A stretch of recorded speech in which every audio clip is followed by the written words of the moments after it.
이어서 여수 MBC에서 전해드립니다. 술을 마시고 자동차를 운전하면 벌금이나 징역 같은 형사처벌도 각오해야 하는데요. 바다에선 어떨까요? 소형 선박의 경우는 입건조차 되지 않는데 느슨한 규정이 음주운전을 부처질한다는 목소리가 높습니다. 문영철 기자입니다. 속도를 내며 질주하는 어선을 해경 함정이 빠르게 쫓아갑니다. 간격이 좁혀지자 어선은 급하게 왼쪽으로 방향을 틉니다. 음주 단속을 피해 달아나고 있는 겁니다.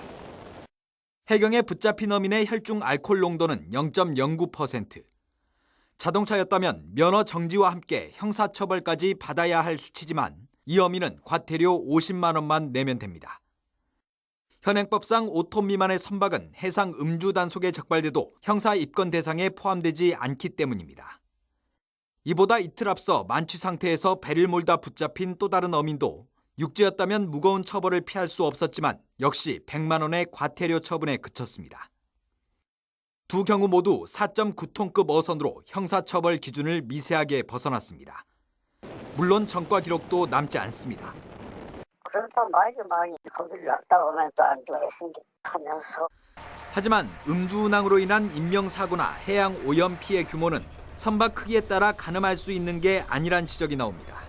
여수지방 같은 경우에는 소형 어선이라든지 또 상선, 이런 선박의 통항력이 굉장히 복잡한 해역이니까 큰 사고로 이어질 수 있기 때문에 법령이라든지 이런 부분들을 좀 강화시켰어요. 지난 2년 반 동안 여수 해경이 적발한 음주운항 선박 가운데 5톤 미만의 비율은 무려 69%. 느슨한 규정 탓에 소형 선박의 위험한 항해는 계속되고 있습니다. MBC 뉴스 문형철입니다. 여수시 민선 6기 출범 이후 관광과 관련된 투자 유치가 큰 폭으로 늘어난 것으로 나타났습니다. 여수시에 따르면 지난 2014년부터 2년 동안의 투자 유치 건수는 모두 62건에 5조 4,300억 원으로 이로 인해 4,400여 명이 새로 일자리를 찾았습니다. 투자 유치 현황을 업종별로 보면 제조업이 39건으로 가장 많고 관광 숙박업도 20건으로 전체의 35%에 이르고 있습니다.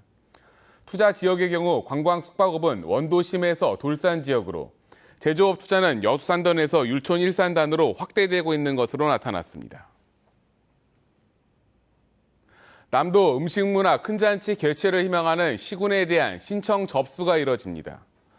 재단법인 남도 음식문화 큰잔치는 지난달 이사회를 통해 3년 주기로 시군을 순회하며 행사를 열기로 정관을 개정한 데 이어 내년부터 3년 동안 남도 음식문화 큰잔치를 개최할 시군을 선정하기 위해 다음 달 6일까지 신청을 받는다고 밝혔습니다.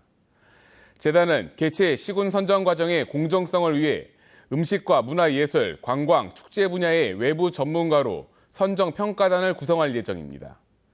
재단은 또 도내 자치단체들에게 행사 개최 준비 기간을 충분히 주기 위해 내년 상반기에 오는 2020년부터 2022년까지 남도 음식문화 큰잔치를 개최할 시군을 선정할 계획입니다.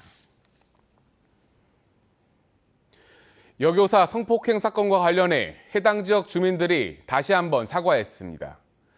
해당 학교 교사와 학생들의 2차 피해 우려도 현실화되고 있습니다. 김야훈 기자가 보도합니다.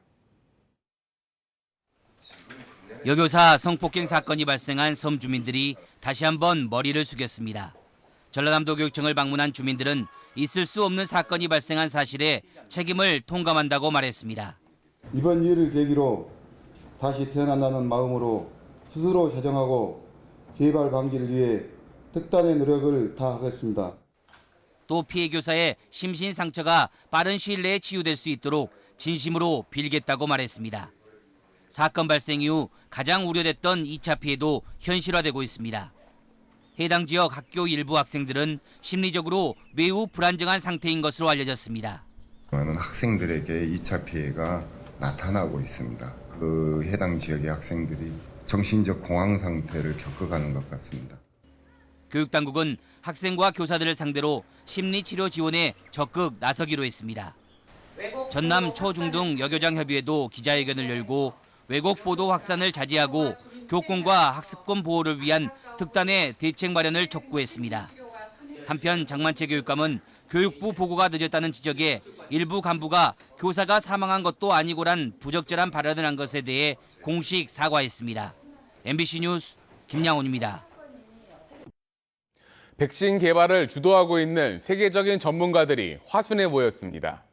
국제 백신 포럼 현장을 이계상 기자가 다녀왔습니다.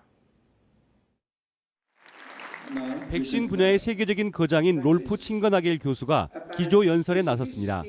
노벨 생리의학상 수상자인 칭거나겔 교수는 에볼라나 메르스 백신과 달리 에이즈나 결핵 백신을 개발하기 힘든 이유에 대해 면역 기억 개념을 활용해 설명했습니다. 어머니로부터 물려받은 항체가 아기의 생존에 결정적인 역할을 한다는 사실이 새로운 백신을 개발하는 데 중요한 시사점을 제시한다고 역설했습니다.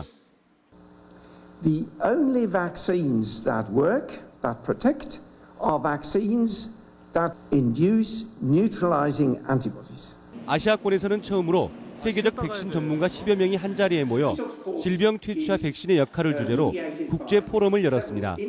메르스 사태나 지카 바이러스 등 신종 감염병에 대한 관심이 높아진 가운데 백신 전문가들은 감염병 극복을 위한 국제적 공조의 중요성을 강조했습니다. 세계 12번째로 독감 백신을 자급자족하는 기반을 마련한 화순 생물의학특구의 가능성에도 주목했습니다. 화순 공장의 추가적인 증설 및 생산 설비 투자를 계획하고 있으며 이러한 투자는 향후 화순 공장의 글로벌 경쟁력을 제고시킬 뿐 아니라 더욱더 많은 백신 전문가들을 이곳 화순으로 모으는 그러한 역할을 할 것이라고 믿고 있습니다. 국제 백신 포럼을 통해 화순 백신 특구의 잠재적 역량을 세계가 인정하는 기회가 됐다는 평가입니다. MBC 뉴스 이계상입니다. 순천시가 도시공원 놀이터에 CCTV와 비상벨을 추가로 설치합니다. 순천시는 최근 발생하고 있는 강력범죄와 각종 사고로부터 안전한 공원과 놀이터를 만들기 위해 오는 10월까지 도시공원 73곳에 95대의 CCTV와 비상벨을 추가로 설치하기로 했습니다. 순천시는 지난 2008년부터 지난해까지 도시공원과 놀이터 47곳에 97대의 CCTV를 설치해 실시간으로 운영해 오고 있습니다.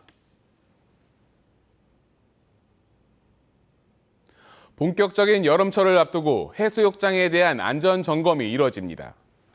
여수지방해양수산청은 오는 14일부터 3주 동안 여수와 고흥 등 4개 시군의 해수욕장을 대상으로 시설물 안전 상태 등을 점검할 예정이라고 밝혔습니다.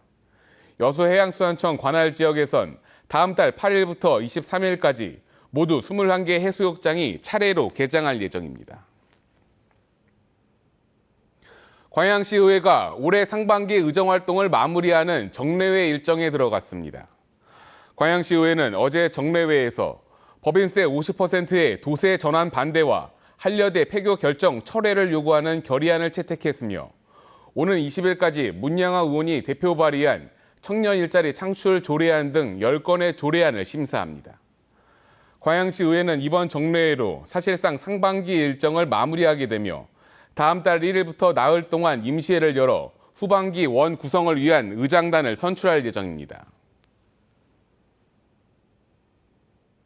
남해어학 이사회가 첫 공모사장으로 내정했던 박노조 사장 후보자에 대해 추천을 철회했습니다.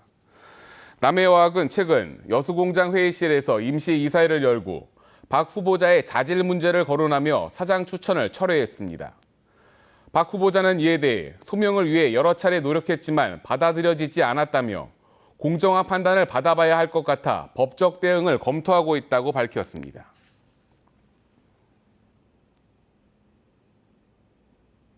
광양시가 추진 중인 수산물 유통 물류센터가 수익을 내기 위해선 단체 관광객 유인과 인센티브 시스템 등이 관건이 될 것이라는 주장이 나왔습니다. 광양수산물 유통물류센터 건립을 위한 용역팀은 최근 중간 발표에서 물류센터의 기대 방문객 수를 80만 명, 연 매출액을 156억 원으로 제시하면서 이에 대한 전제 조건으로 단체 관광객 유도 대책을 꼽았습니다. 용역팀은 또 물류센터 용지로 중동 국제여객성 터미널 건너편과 골든타워 옆 중마부두 근린공원과 이순신대교 인근 공유수면 등을 제시했습니다.